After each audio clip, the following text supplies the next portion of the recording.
ยังไปถามเต็ม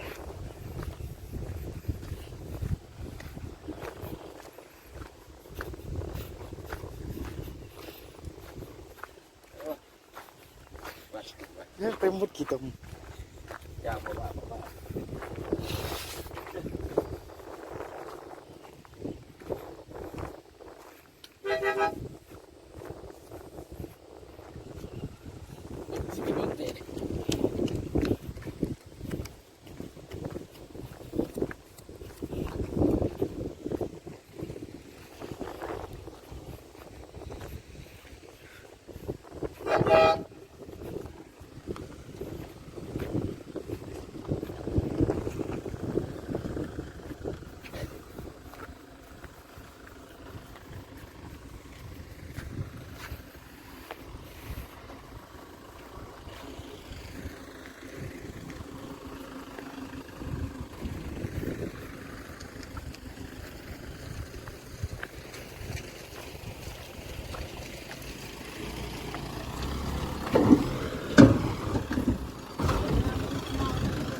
ก่อนนี้ก็ไม่เก่ง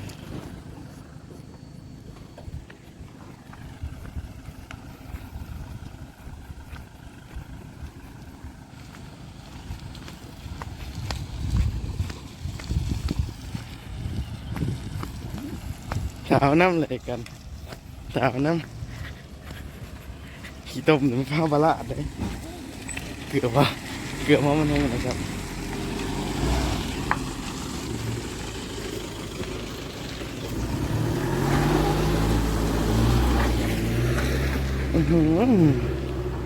ถึงทางว่าแล้วไอ้กัน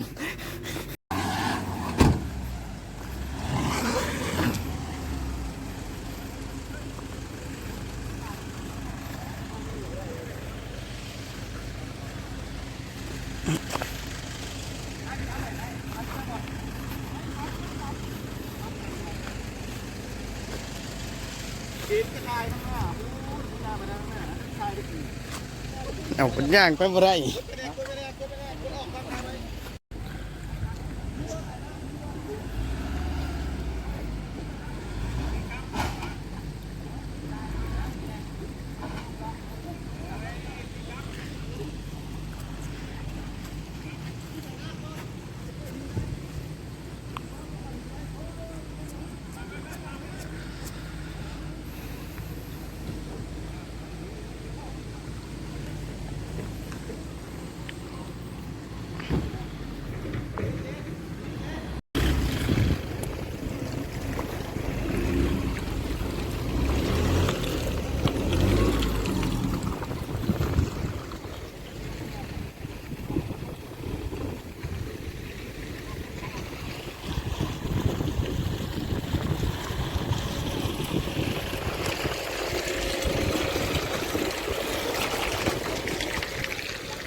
ไปดิ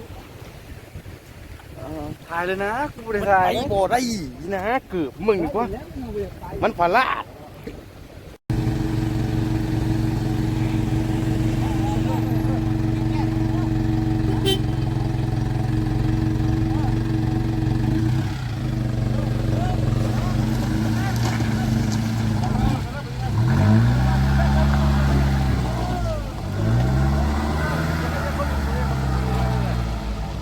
อันนี้เส้นทางภูเก้าหลักเนาะ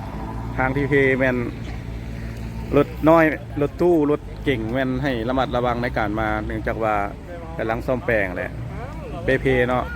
ได้เห็ดทางเว้นจากทางเก่าเนาะอันนี้ผมฟาดรถเนาะ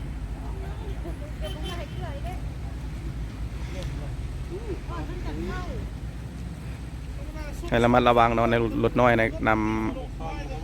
ผ่านมาแมนให้ระมัดระวังเนาะกะส่องมาเวลาฝนตกน้ำไหล